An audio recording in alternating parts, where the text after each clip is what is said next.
Hey, folks, and welcome to Clemson Sports News Live, Howard's Rock Pawcast, presented by Ingalls. We are in Seneca, South Carolina. We are located right now off of Wells Highway at Smucker Patio Living, an incredible place. They've got gas, everything here. I mean, if you need anything gas or patio related for your homes, your outdoor recreational areas, especially you folks out on the lakes, this is the place to come to fill that back patio up. I'm talking custom countertops. I mean, amazing stuff here. You got to come take a look at Smucker Patio Living. But we're here today to discuss tomorrow's playoff game between the Clemson Tigers, 12th ranked in the college football playoff, versus the 5th ranked Texas Longhorns. That takes place tomorrow at Darrell K. Royal Stadium in Austin, Texas. We have just sent our staff down there. They are in place, ready to cover the game. They've already arrived in Austin. They'll be available tomorrow. We'll have the game day coverage starting early in the morning, and we'll go throughout the entire day. You can check us out at clemsonsportsnews.com or on our social media feeds. As always, we'll have all kinds of up-to-date information, injury updates as far as who's going into be playing tomorrow's lineups. We'll have the starting lineups. We'll have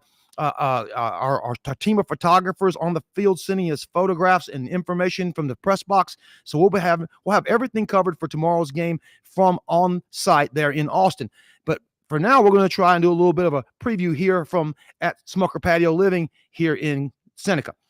Right now, if you go to the website, you'll see our preview articles up. It is in place for everybody right now. You can go to our website. The preview article's up. We'll have our prediction article up this evening. We always put the prediction article up the night before. So that article will go up tonight. We'll give you our take on where this game lands. If you stick around here at the end of this broadcast, I will have my prediction. You'll be able to get my score from me right here online. Looking at tomorrow's game, guys, we're looking at house money. We're looking at something we shouldn't have been doing from the start. Literally, this team was on the outside looking in 2 weeks ago, and now look at us. The football team is in Austin, ready to go play in the first 12-team college football playoff. Game day's on right now. You got tonight's matchup between the guys in Indiana and Notre Dame. That takes place, so we'll get everything kicked off tonight. Tomorrow, there is the SMU Penn State game that starts out before the Clemson game, and then you got Clemson, Texas, and then after that, you got the Ohio State and Tennessee game coming up in Columbus at the Horseshoe. So there's a lot to talk about as far as Clemson goes. I mean, if you want to talk about storylines, let's talk about the running game. I think that would be the biggest storyline on offense is Phil Moffa's health and where he stands going into tomorrow's game. That shoulder injury has been around. It's been around all season. He dinged his shoulder up in camp, which means preseason, and been playing with this all year. And it's gotten just worse over the course of the season, and it's affected his ability in pass protection. I've seen that on film, and obviously you can see over the last few weeks you saw a tendency for him to head to the sidelines and avoid contact. Now we know why he was doing it. I literally was asking myself 4 weeks ago, why did I see him shooting to the sideline so quick? And he was avoiding contact on purpose because of that shoulder. He's trying to protect it. So you got a guy walking out there with one arm. Think about that. When this is a guy that thrives on making that contact and getting yards after contact. Well, if he's avoiding contact, he's taken away from his game. I mean, he's a power running back at 230 pounds. He's not a finesse guy. He's not a speed guy.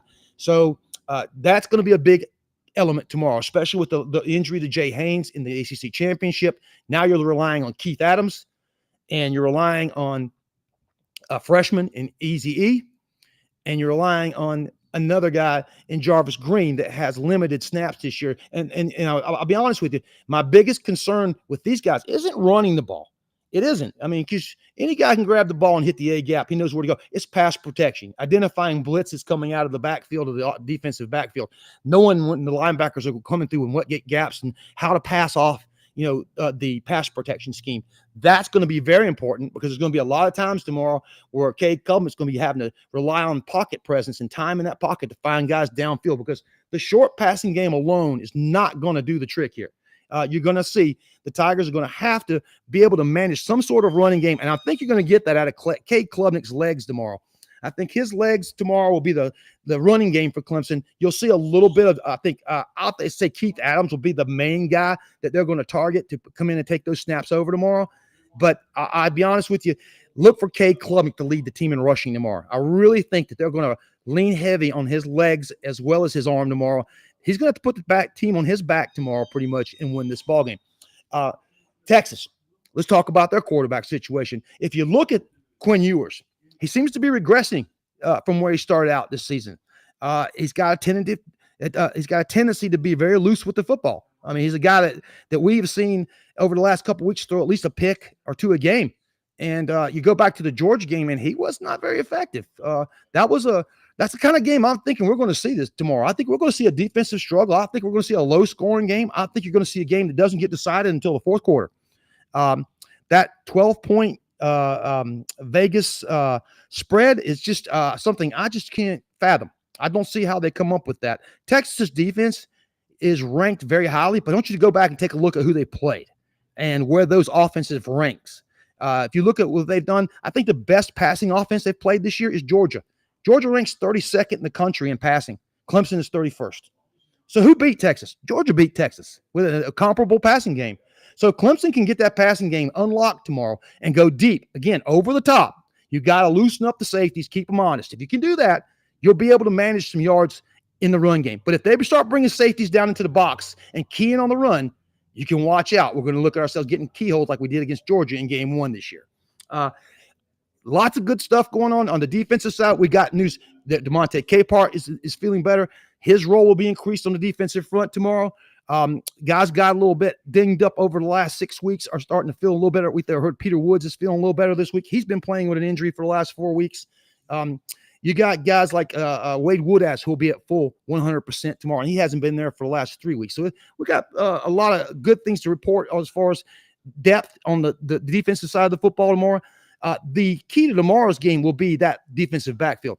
Can those cornerbacks hold those guys on the outside at Texas at bay at the line of scrimmage? You can't let them get off the football and find separation. You have to press them at the line of scrimmage, and you have to make sure that they know you're there. Be physical at the point of the when they're trying to get their separation at the line of scrimmage. You have to be very physical. Let them know you're there. Make them earn every yard out of the break. If you do that, interrupt their timing game, you make him sit in the pocket and pat that football, you'll find the trouble that you need from that defensive line, able to get time to get to him. I think take them off their schedule. Like I said, press them hard. Don't let them start throwing slants. If they start throwing slants across the middle timing routes, you're in trouble. You have to break that up at the start. The running game, you have to play the same as you had the last 2 weeks. You have to go to that 4-3. You have to put 47, Sammy Brown, in the middle and have him key on the A-gaps. Let the two outside linebackers play outside. Let him roam the inside, take care of the A-gaps, and he can fill the voids that are there when the defensive line creates holes there. So lots of good stuff to report. Texas, offensively, I'm not impressed, guys. I'll be honest with you. I go back and look at the competition they played against. Look at the games. Look at the scores. Look at how they produced. This game reminds me of Clemson is closer to Texas A&M than any team they've played. And Texas did win that game by a score of 17-7. No big deal. That game, to me, is kind of what we're going to see. We're going to see two defenses struggling, or excuse me, just going head-to-head with a couple really decent offensive lines. Now, Texas has the best offensive lineman in the country. Their offensive left tackle is the Outland Trophy winner. He is a beast, but he's also the most penalized player in college football. Nobody knows that. He has gotten busted a lot for holding this year and a couple of aggravated calls. And he's gotten busted with some calls and some very bad, inopportune times. I think against Georgia twice he got nailed, and it cost them drives that they were sustaining. So those little things, the turnover margin, which Clemson has just absolutely owned this season, all that stuff matters, okay? If Clemson can manage to keep all that stuff in key and in check, we are going to look at a game tomorrow, like I said, a fourth quarter football game. I see it going at least to the fourth quarter. So let's see here. Next topic will be the Texas running game. Another issue that we got to is watch Texas's running game. They can produce real quick in the A gap. They are down to a couple of backs though. They're down to like their third back this season, and they've got two guys back there that they rotate in and out right now, and they've been productive. I'll give them that. But at the same time, let's go back and look at who they played and defensively who they've matched up against. Against Georgia, they were not very effective. You saw Georgia. Georgia did to Texas what they did to Clemson. You look at it, Clemson and Texas, that's the one game you can look at and go, okay, there is a lot of similarities between these three teams right here. That's the game I'll look at. Clemson's result against Georgia and Texas's result against Georgia. Both games were losses and for Clemson and Texas, and a win for Georgia. First half of the Clemson Georgia game, we all saw it.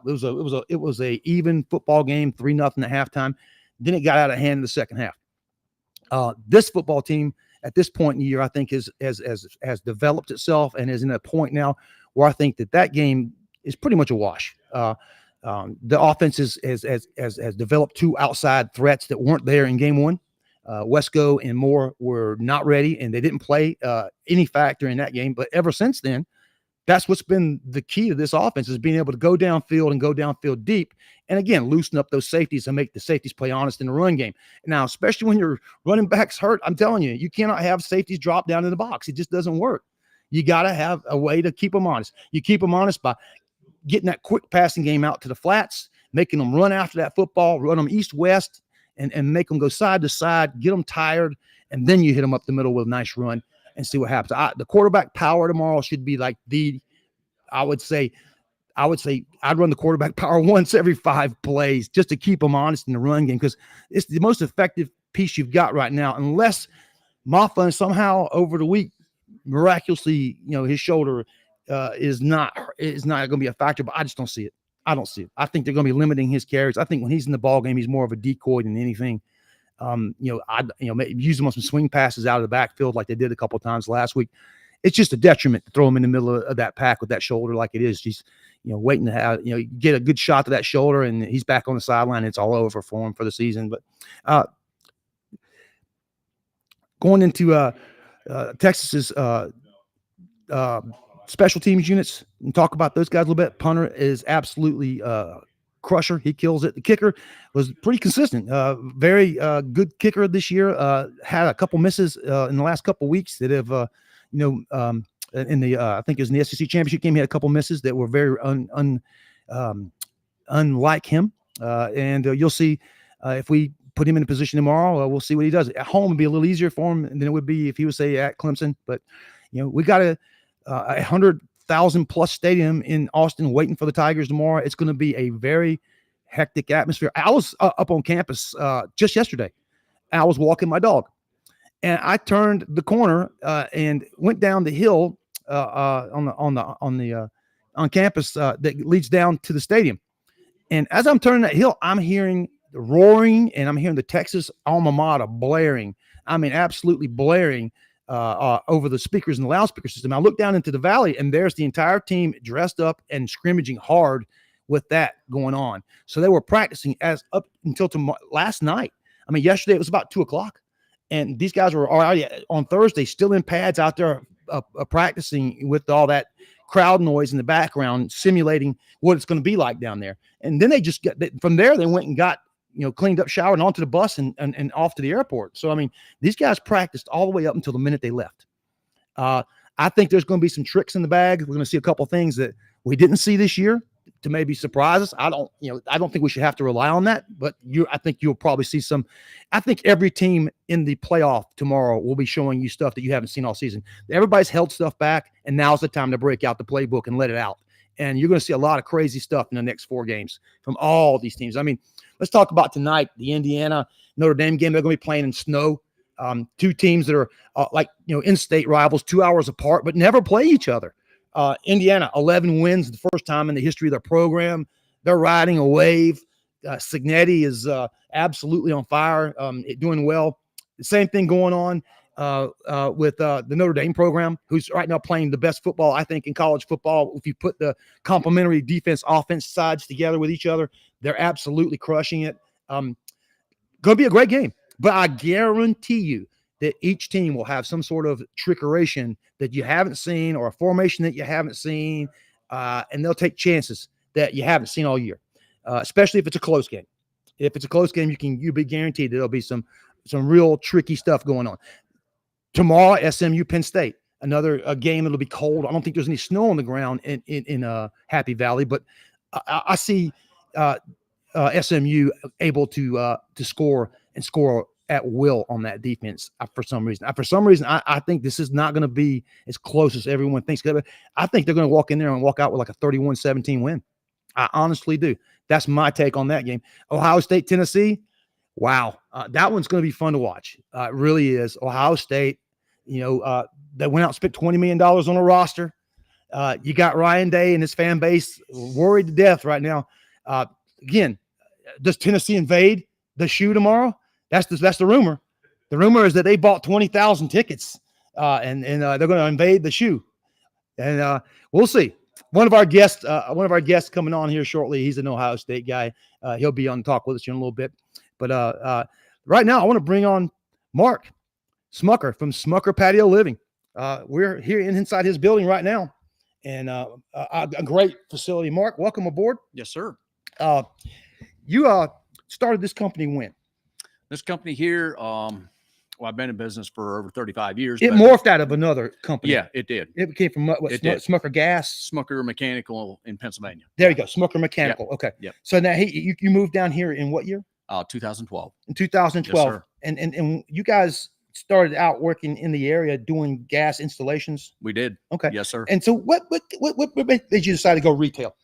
It was just kind of maybe a little bit of a dream of mine. And then it was just something that the best ideas come from dreams. Yeah. And we've already been doing gas work, so it kind of brings in as we started working on people's homes and people's outdoor kitchens and all that stuff, we'd install all these appliances, and sometimes we'd see things go bad, and we couldn't help the people out because we didn't service it or install it or sell it to them. So now we're trying to do more of a turnkey package, kind of thing. So you can buy it, we service it, and take care of it. I mean, I see a lot of gas grills, a lot of options here as far as your grilling opportunity. What is your keystone grill that you would do? Like if you walked in the showroom right now, hey Gary, I want you to see this. Yeah, we have the Fire Magic is probably one of our better units that we like. We sell a lot of Bowl. Bowl is a good one, but Fire Magic is they have a really, really good service and really good piece that we like to use for if we do have trouble or something. They stand behind their products like really, really well. So, but when you look around here, you see not just grills, you see fireplaces, you see electric fireplace, infrared, you see gas heaters, you see a countertop spaces for your patios, patio furniture. I mean, some really quality stuff here. I'm literally telling you, folks, if you own a home and you're trying to design a patio, you can literally do it in one stop right here. After you got your deck built, just come on over and they can fill it up. Right. I'm talking from countertop space to everything. Right. Yeah, we do. We also do fabricate our own kitchens too. So to some of them. So, but we'd also use a company install fabrication in Abbeville. Right. So they also do some of our kitchens. Talk about some of the places that you service. You're here in Seneca, and we were talking earlier about all the properties up off Highway 11 area, off the lakes here. The lakes, and I know I'd spoken with another one of our sponsors, Upstate Amish Furniture, and they said that you guys got like a little deal going between you guys, and that you guys share information and stuff. And I just, if I'm a guy, I own a house up on that lake, and I'm looking for a way to spiff up my patio area. I mean, I'm stopping by here and getting the egg. I'm going to grab me one of these cool tables over here. I'll flip the camera around here in a minute, guys. You'll see this cool table we have over here. Take a look at this real quick. Hold on one second. Let me flip this around. Let's see if we can get that on there. And there. You see that with my bag on it? There we go. Well, I'll take a shot of it and we'll put that online here tonight. We'll talk about that. But the infrared oven, fireplaces I've seen. You got a whole area of display over there. Let's talk about that little addition, because that's something you bring inside a house. It started out a couple of years ago. People were buying them as a lark. Yeah. But then I saw Amish companies started building those things everywhere. But the ones you got are just like 10 foot long. Yeah, I mean, they're the electric fireplaces. Electric fireplaces, yeah. So they do. I mean, they have a great design. There's a lot of different models you can get. But you can also, they have a heat mode on them, and also you can turn that heat mode off and use it for ambience. Well, so what about, you say you've got an existing fireplace and you want to set that sucker in there. How much is that? I mean, what's the process there? If you have an existing fireplace, say you have a wood burn fireplace and you just want to switch over to to like a electric fireplace, you can get an insert, and that, depending on the size of your fireplace, would depend on what we can slide in there. So they do make models that you can slide into those units, and it takes a 110. You can plug it in.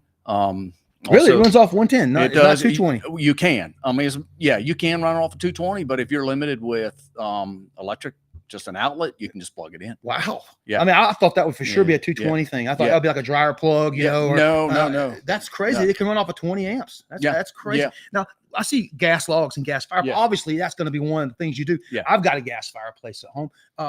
What is your best in the winter? You know, people start turning those things on. What's your best little thing you can tell somebody when you're firing up your gas fireplace for the first time in a year? What do you need to do as far as maintenance and checking out? The best thing you can do is clean your logs, because the soot or even the dust on your logs, right? You know, and even if you have a couple of controls, you know, sometimes you need to blow those out or get your vacuum in there and clean them. But if you get that logs, if you have dust on them, the first thing that's going to happen when you turn them on, you're going to be burning dust. Right. So if you can, you know, vacuum that off, if you have the option to take them off and clean them, sometimes that's a really good option too. Now, you guys also do, you got an industrial side to this whole business, right? Your son runs that side, if I'm not mistaken. You guys do a lot of gas installs, installing gas lines and things like that. Explain that side of the business. I mean, there's a lot going on over here, folks. They do everything from fabricating signs, which is a new thing I just found out about today. He's got some incredible abilities behind the other side of this wall right here. I mean, talk about some of the other things you guys have got going on over here. Yeah, so we do a lot of new homes for a lot of great builders we work for in the area. We get into the Cliffs, we get into the Reserve, been in Casher some, right? You know, but then we get into a lot of the fireplaces, but then we can also run the gas line to it. Even for the whole house, we'll run it to your pool heater. We do a lot of underground stuff.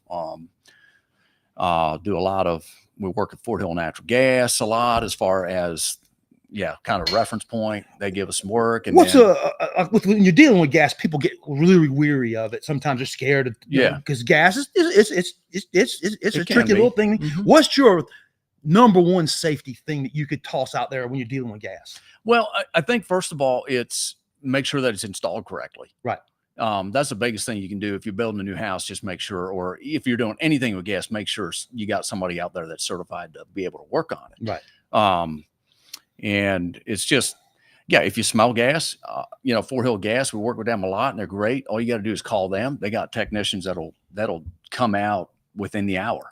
One of the coolest things I think I've seen in the store though is the gas lamp behind me over here. It's an old school, brass gas lamp. I mean, it looks like something to be hanging off a pole in Germany in a snow flowing in a little cobblestone street village. You know, those things. What made you? I mean, it's just something that I haven't seen around lately, and it's just a great feature. Is it something you just break out during this time of year? Is this something you guys can sell year round? What's the benefit to that gas lamp? It's more ambience. Yeah. And there's a lot of folks would hang them like on their or their front porch or something, hang them down. Then we got a lot that'll hang on a wall. Do they come with like a hanging, like a bracket or something? Yeah, they can. Floor mount. You can. Well, the floor mount maybe not so much, but you can get them like wall mounted and hang them off the wall, right? Or hang directly from your ceiling. Yeah. So tell everybody the address here. We're right across from Borg Warner, which is the manufacturing plant right here on Wells Highway, leaving Seneca, going back towards the Clemson area.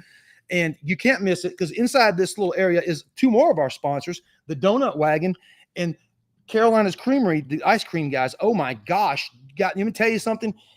Mark's got two neighbors that's just going to put weight on him before it's all over with. Mark, he look about 160 pounds, 65? A little more than that. But you'll be pushing 200 to keep these guys around much longer. I had to walk away. I think the first time I met the guys at the Creamery, they handed me a cup of Oreo ice cream as like a gift. Hey, take this home and try it out. I put it in the freezer and I looked at my dogs that night and I was like, all right, can I do it? Because I'm trying to lose some weight. And I'm telling you, dude, I felt so guilty eating it, but it was so good. It's very good. Yeah. And then you got the guys at the donut place over here. They're my favorites at making bacon, maple bacon. Oh gosh. I mean, that's debauchery in calories. But good stuff, man. But guys, you can literally roll in here. You can get over here and buy you a grill to make a dinner on and go across the street and get desserts. And that's simple. And they do a lot of stuff here together. They've got a common area over here they built. It's like a a little fire pit area with chairs and lounges around it. Way cool. Come in and grab your meal, or you come hang out, grab an ice cream or a donut, and sit around the fireplace and talk. And they say they're building something here. It's community based, and I really like that. I mean, you got 3 businesses that are working hand in hand with each other. And as we say that, I think I'm going to let you slide on back on out the door here, and I'm going to bring Wes in. Yes, sir. Wes from Carolina Creamery is going to come on over here next, and they're right next door. It's a brand new business. Him and his wife own it. Wes is an Ohio guy. Now, you're about to talk to a Buckeye. Oh, yeah. How you doing, Wes? Good to see man. you. Yes, sir. All right. Good to see So you tell too. everybody how you ended up down here in this neck of the woods, and how Carolina Creamery came about. All right. Well, We want your origin story. you want my origin story? Yes, sir. About 23 years ago is when I met my wife. Actually, we got married 23 years ago, and she's from around here. So that's Where'd how you I ended guys up meet? here. I mean, we school or something like that? Actually, we're in Arkansas. Arkansas. Yeah. So it's kind of a crazy story. Yeah. But met and ended up moving down here. So I've been here ever since. Okay. And she was from the area, and it just drew you guys Yes. back here? Yes. Great. So what do you Yes. think about the area? I mean, you I love it. you were It's from home. Ohio originally? Yes, sir. Where Yeah. at? Cambridge, Ohio, southeast Ohio, close to West Virginia. Oh, wow. So Yeah, we're about Saluki 2 territory. hours from Columbus. Oh, wow. Yeah, I've done a lot of stuff down there around Covington, Kentucky, Cincinnati area, Yeah. you know. Yep. There's in Dayton. Okay. You Yep. got the Dayton Arena right there. They used to do a lot of stuff up that way. And when I was back in the music business, you know. Yeah. And obviously Columbus, I've done a lot of stuff there's a theater right across the street, Newport. Okay. It's called the Newport Music Hall, Okay. right across the street from the horseshoe there. Horseshoe. So it's called High Street. The Yeah. street that runs Yeah, the side, okay. Yeah. right there. Yeah. Okay. Been there many times. Yes, sir. Yeah, but they're very familiar with the kid. And there's a place called Al Rosa Villa. They used to be there for years and years out in Columbus. It's closed now. Yeah, another famous rock and roll joint. But Okay. yeah, Yeah. I just it's great to see someone from a different perspective as far as fan and football driven to realize just out here you're going to own a business and you're an Right. Ohio State fan, but he realizes that hey. I'm living in Tiger territory. Yep. It's smart Oh, to advertise with the Tigers or the Gamecocks. Either Yeah. one. You Right. got a demographic here. But at the same time, we can get this stuff out. You believe it or not, you're going to be seen by Ohio State fans tonight. They'll be All watching right. this tonight. Let's go. So OH. there you go. OHIO. Okay. I can't believe I just said Can't that. believe you just said that. But hey, Kirk, Herb Street, my buddy. All right. You got one. There you go. There you go. So me and Kirk happen to know each other. We got to Okay. know each other over the last few years covering the playoffs, but he's a good Yeah. dude. Yeah. So again, the creamery, how did that come about? We know how you got here, but what brought that Yeah. one on? I mean, because it started out as like a just a on the spot, show up and drop, right? Right. So my brother has an ice cream trailer in Georgia, down close to the coast. And so we were down there last year seeing them and seeing this trailer. I was like, there's nothing like that around here. That'd be something. I've always wanted to do a food trailer of some sort. And we were like, we need to do that. There's nothing like that around here. So we started pursuing that, started praying about it, and felt like the Lord was telling us to go ahead and do soft serve. Yeah. There's nothing around here soft Nothing. serve. You're right. And so that's how that happened in the spring Mhm. when we started getting that ball rolling on that and got my machines ordered. Right. And it was a process. We ran through a lot of hiccups along the way. Well, any But, new business does, yeah. I mean, you got to learn as you go. Yeah. That's the same with me, dude. I'm 6 years with this one. Believe me, I'm still learning to this Yeah. day. I'm 58 years old, and the Lord put me on this planet to keep on learning to the day I There you die. go. That's and right. He wants me to learn two things: how to worship Him and how to get there. That's right. And He wants Amen. me to learn Come how to on. be a good man right here while I sit here. That's more important to me Yes, than my sir. business. You Yep, know what I mean? that's it. So Yes, sir. I'll be honest with you. I'm proud as the owner of this company to be in business with you and Mark and our other fellow over here, Mr. Dwayne Yes, sir. from the donut shop. Yeah. I mean, what a great guy. Yeah. This is a special spot to us. We're going to be back here, guys, in the spring when it warms up. We're going to go over here to the fire pit Oh yeah. and do Come one on. over at the fire pit one Yeah. afternoon. Fire it up and get Yes, sir. and invite some people over and have some fellowship. How Yeah, about that? there you go. You know what I'm saying? That sounds good. That'd be a great thing. But Yes, man, just want to welcome you guys to the neighborhood. Welcome you to see us in. Guys, if you're coming over here, it's Carolina. Sweet Carolina Creamery. Sweet Carolina Creamery. Yeah. Come on now, Yep. put And that. tomorrow is the last day. Talk to us. So, what are your holiday before hours going to be? Before the end of the year. So you guys are going to close down to Close the end down of the year. tomorrow. So you can come get your quart. You can get a quart, put in the freezer, Mhm. save it for Christmas Day, or you can get your pints. But tomorrow, come on by, and we'll make sure you get some ice cream. It's never too cold to eat ice cream. No. Hey, and dude, I'll tell You you can right drink now, some coffee it's with good stuff, guys. That Oreo thing that I got was absolutely. I'm gonna say it was scary because I thought I was putting on about a half a pound by just touching it. And it's the real It's soft real. serve. Yeah, it's good. It's 10%. Yeah. So it's Chick-fil-A and Dairy Queen. They can't call their soft serve because it's not the real taste. It's only 5%. Oh wow! So this is the real. That's the stuff. kind of stuff you want to Yeah, hear come right on. there. Yeah. And by the way, we'll talk about hours. Mark has got some special hours next week as well here at Smucker Patio. If you go to the Clemson Facebook feed right now, the Clemson Sports News, you'll see your latest post from the Carolina Creamery, and you'll also see Mark Smucker's latest post on their store hours next week, which they're going to be limited from Tuesday, Wednesday on a little bit. But go check out the date, time they're open, so you guys can get in here and take advantage of the great stuff they got here. Yes, I'm telling you, man. I'm looking around, and there's just so much. The thing that always gets me is this barrel table. Yeah, this barrel nice. table just stands out. Yep. It looks like something to be man cave. That could look good in your kitchen. Oh yeah. I mean, I scream man cave looking at it, but I could see that in my kitchen. I really could, or especially out on a deck. With a night. Does that thing come with a way that you can put an umbrella into it? No.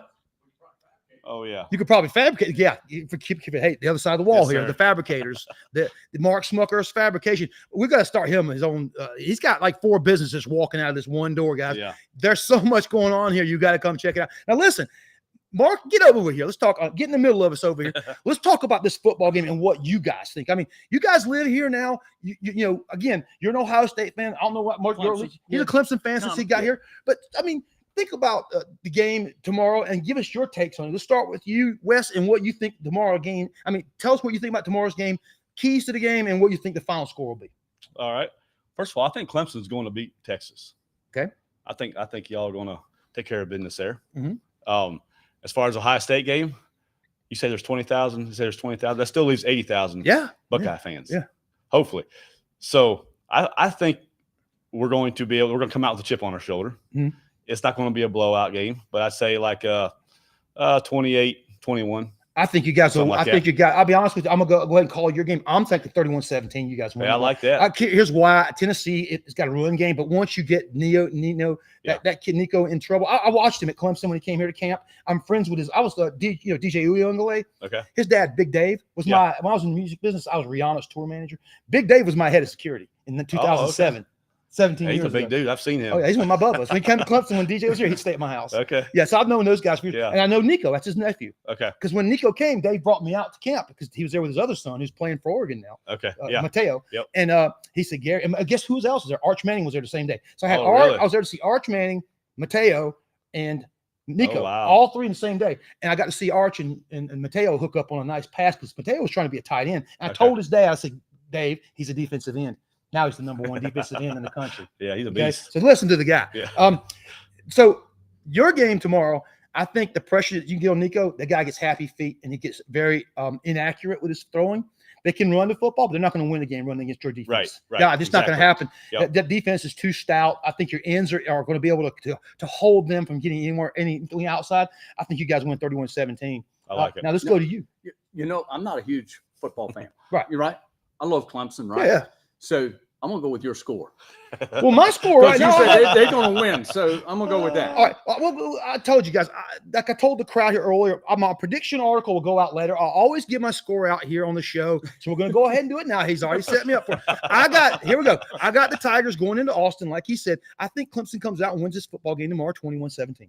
Mm-hmm. I think it's going to be a low-scoring affair. I think Cade Klubnik comes out of that thing wearing a cowboy hat, looking like an all-star in his hometown of Austin, Texas, in a stadium where as a high school athlete, he won 2 state championships and went head-to-head with Quinn Ewers and beat him. Gotcha. Quinn Ewers is going to be right. And I don't think Arch Manning's the answer. I don't because they're using him in too many just as a running quarterback. I mean, that kid will be the answer when he's the full-time quarterback, and he's got reps under him to be that guy. Yeah. He could be that guy, but they don't want to. There's just too much going on there. I think Sarkisian has outplayed himself with that quarterback situation. So when he gets into a spot tomorrow, you know how the Ohio State fans are giving Ryan Day such a hard time? The Texas fans are giving him the hard time. Same thing how he's handling his quarterback situation. Yeah. They're all saying put Arch in, get rid of Ewers. He's going with Ewers. Again, against Clemson's defense, it's just really stingy, one of the nation's leaders in the turnover margin, and they got 2 really saucy cornerbacks. I to be honest with you, I see at least a turnover tomorrow, And I think that just the game, I think that decides the game. I think there's going to be a turnover late in the game that Clemson turns into points in the fourth quarter, then makes it a 21-17 game. And that's what I got. It'll be on the website tonight inside my article. I'll just have to synopsize all that into to make it, and then 21-17 at the end. But guys, again, we're going to wrap up here in just a second. We're at Smucker Patio Living. It's right across from Borg Warner. If you guys know where Borg Warner is, it's right here on Wells Highway. Very famous for the tornado a couple years ago. It absolutely went through here and trashed the area, but now it looks brand new. It's gorgeous around here. There's a beautiful red light that stops everybody. You can access, you turn right or left into this place, and you can access all three businesses all day long, year round. Guys, thanks for being on. I can't tell you how much we are proud to have you guys as part of Clemson Sports News. Guys, check our website at www.clemsonsportsnews.com. All of our feeds on Facebook, Twitter, Instagram, and our website again at www.clemsonsportsnews.com. And you will see their ads. You can click on them. It'll bring you right to their websites, right to their Facebook pages, and you can look at all this great stuff that they've got to offer you here. So from all of us here at Smucker Patio Living, it's about what? 5:36. We're going to go ahead and call it a day, and we're going to go ahead and shut this show down. Tigers 21, Longhorn 17 is our prediction. You guys have a great day. If you're traveling out to Texas, travel safe. Have a great trip back. Our staff is already there on site. They'll be reporting in to me tomorrow, and we'll have all the news up on ClemsonSportsNews.com as the day goes on. So from Smucker Patio Living, we want to say good night to you guys. From Mark and Wes and Gary, good night and go Tigers.